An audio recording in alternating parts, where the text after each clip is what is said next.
Yeah, thanks for having me on. So yeah, I'm Bryce Moore. My book, oh, let's see. I have to put it like in front of me or else it disappears. The Perfect Place to Die.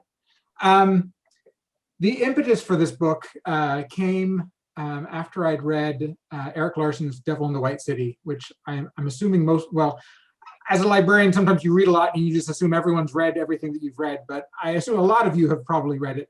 It's the story about the Chicago World's Fair and H.H. Holmes.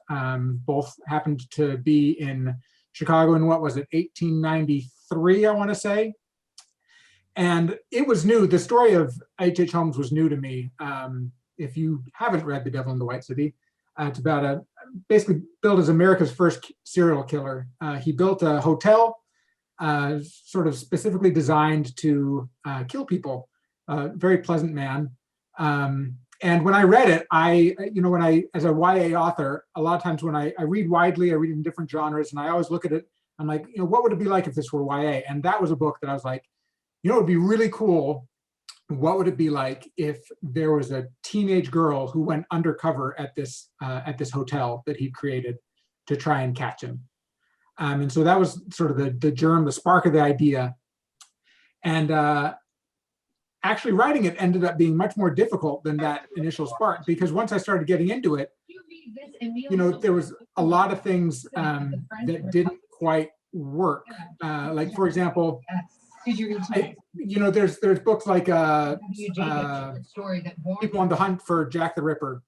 It's really easy to have a lot of drama in a book about the hunt for Jack the Ripper because no one knows who Jack the Ripper was. That wasn't his actual name. It's not like he had a calling card that said, "Hi, I'm Jack the Ripper." And people were like, "Oh, there you are. We were wondering where you were." H.H. Holmes, on the other hand, was a very well-known person. I mean, he ran a hotel. He went by H.H. Holmes. At the time, no one, of course, knew he was a serial killer. And so I sort of was in this situation kind of like Titanic.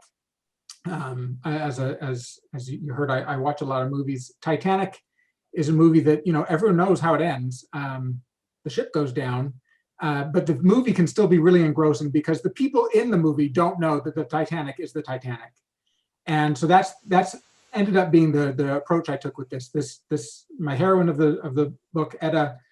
She is on the hunt for her sister. Her sister went missing in Chicago months ago. She'd been sending home regular letters at first, talking about how she'd met a man and how excited she was, and suddenly the letters stopped. And Etta gets very concerned. And she heads out and she decides that she's going to go and find out where her sister went. She ends up in Chicago. She's very ill-equipped for Chicago. She grew up in rural Utah, of all places. Gets there and is just overwhelmed by the city, but manages to scrape and scrabble her way to figuring out at least where some of these girls seem to be going missing, and it's at this hotel. And the only way she can figure out to get in is to work there as a maid. And it does not go all that well for her at the hotel, as one might imagine. But it was a lot of fun to write. It was a lot of fun just to sort of dive into that time and view it from a teenage girl's perspective, the sort of struggles that she'd go into. I mean, I tried to take as realistic of a bent with it as I could, being real. Okay, realistically, if you got a 17-year-old girl who's growing up in Chicago in 1893, how's that going to go for her? She goes to the police aren't paying any attention to her. She goes to the Pinkerton detectives who were headquartered there. They also pay no attention to her. And so,